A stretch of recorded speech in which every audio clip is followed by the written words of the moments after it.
हमारे साथ में अगले कॉलर हैं दिल्ली से सतीश। सतीश पूछिए आप। हाँ डॉक्टर साहब नमस्कार। जी पूछिए।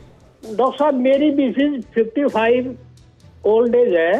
उन्होंने कोरोना पॉजिटिव पाया था, लेकिन भगवान के दया से ठीक होगी। उसके बाद इसको अब चक्कर आ रहे हैं, सर घूमता है, ये प्रॉब्लम है जी। डॉक्टर राजू व्यास।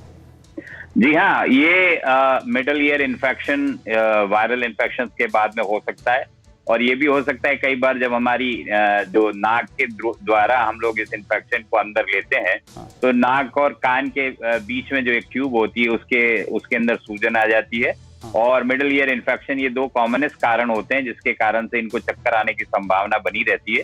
और इसीलिए आपको अपने फिजिशियन या ईएनटी के डॉक्टर से संपर्क करके उसका कारण पता करके उसी के बाद में आपको इलाज करवाना चाहिए। बट इसी के साथ साथ एक और चीज भी ध्यान रखना चाहिए, 20 से 30% लोगों में चक्कर आने के साथ, हेडेक होने के साथ में ये प्रिलिमिनरी एक न्यूरोलॉजिकल प्रॉब्लम भी होने की संभावना रहती है। हालांकि आपके केस में होने की संभावना थोड़ी कम है, क्योंकि जैसा कि आपने बताया कि आपके माइल्ड सिम्टम्स थे, तो माइल्ड सिम्टम्स वाले पेशेंट को न्यूरोलॉजिकल बीमारी होने की संभावना कम रहती है। परंतु फिर भी कभी कभी ऐसा होता है कि पहली बार जब कोई मरीज हॉस्पिटल में आता है तो वो न्यूरोलॉजिकल सिम्टम्स के साथ ही आता है। तो इसलिए आपको दोनों संभावनाओं को ध्यान में रखते हुए ईएनटी के डॉक्टर और एक न्यूरो फिजिशियन से भी मिलना पड़ेगा, जो इस बात को इवेल्युएट करके आपकी प्रॉब्लम को एड्रेस कर पाएगा। मुझे ऐसा लगता है कि प्रोबेबली मेडिकल मैनेजमेंट से आपकी मिसेस की तबीयत सुधर जाएगी। बिल्कुल। और हम इसके पहले कि अगले कॉलर के पास जाएं, एक बड़ी खबर हमारे पास आ रही है महाराष्ट्र से। महाराष्ट्र के पुणे में ब्लैक फंगस का कहर। महाराष्ट्र से बड़ी खबर, 270 मामले सामने आने पर अलर्ट पर है प्रशासन। अस्पतालों में मरीजों के उपचार के लिए मानक संचालन प्रक्रिया तैयार की गई। साइनस की परेशानी, नाक का बंद होना, चेहरा शून्य पड़ना, ये इसके लक्षण हैं। आंखों में सूजन, धुंधलापन, सीने में दर्द होना, ये ब्लैक फंगस के लक्षण हो सकते हैं। और महाराष्ट्र में पुणे से इस बात की खबरें आ रही हैं, 270 मामले वहां सामने आ चुके हैं और उसके बाद प्रशासन अलर्ट मोड में आ गया है। और हमारे साथ में राधा रमन जुड़ गए हैं, अगले कॉलर झारखंड से। हाँ राधा रमन जी, सवाल पूछिए अपना। हाँ जी सर जी, सबको नमस्कार। सर ऐसा है कि हमने कल वैक्सीन का पहला डोज लिया था। और रात में से फीवर आ रही है सर, अभी भी 99.5 है, तो क्या दवा लेना उचित, पैरासीटामोल लेना उचित रहेगा सर या नहीं? डॉक्टर संजीव जी, ये पहली तो बात ये है कि वैक्सीन के बाद में हल्का जो फीवर आता है कोई चिंता का विषय नहीं है। ये थोड़ा सा इम्यून रिएक्शन की वजह से भी हो सकता है। और इसमें सबसे इम्पोर्टेंट है, जैसे पैरासीटामोल आपने खुद ने बताया, ये ले लीजिए। इससे आपको फीवर में रिलीफ मिलेगा और आपको एक अच्छी फीलिंग भी आएगी। दूसरा है अपना हाइड्रेशन मेंटेन करिए, है ना।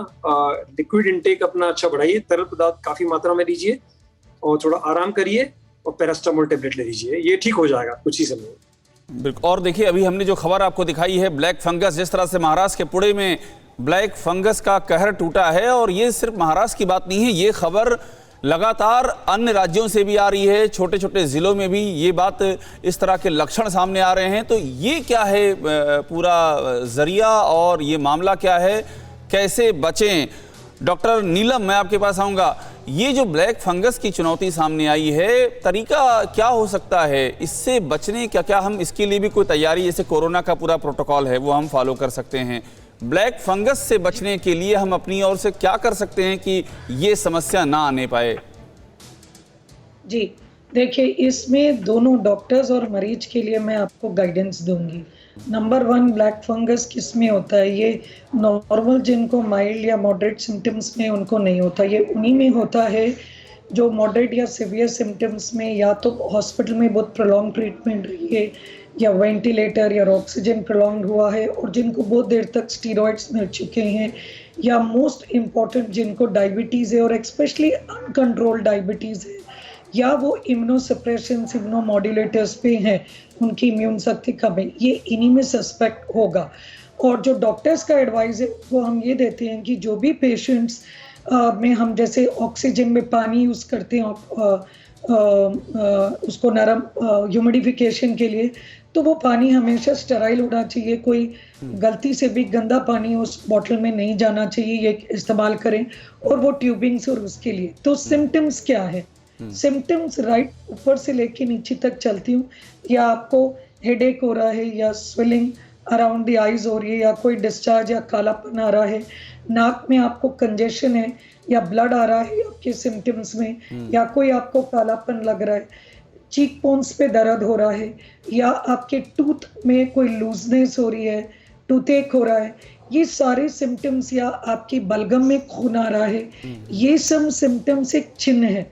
लेकिन हमें समझना चाहिए कि हमें सतर्क रहना है इन मरीजों में जिनमें प्रोलॉन्ग्ड एंटीबायोटिक या वेंटिलेशन या अनकंट्रोल्ड डायबिटीज इम्यूनोसप्रेशन उनमें। परवाह देश की, सोमवार से शुक्रवार रात 10 बजे TV9 भारतवर्ष पर।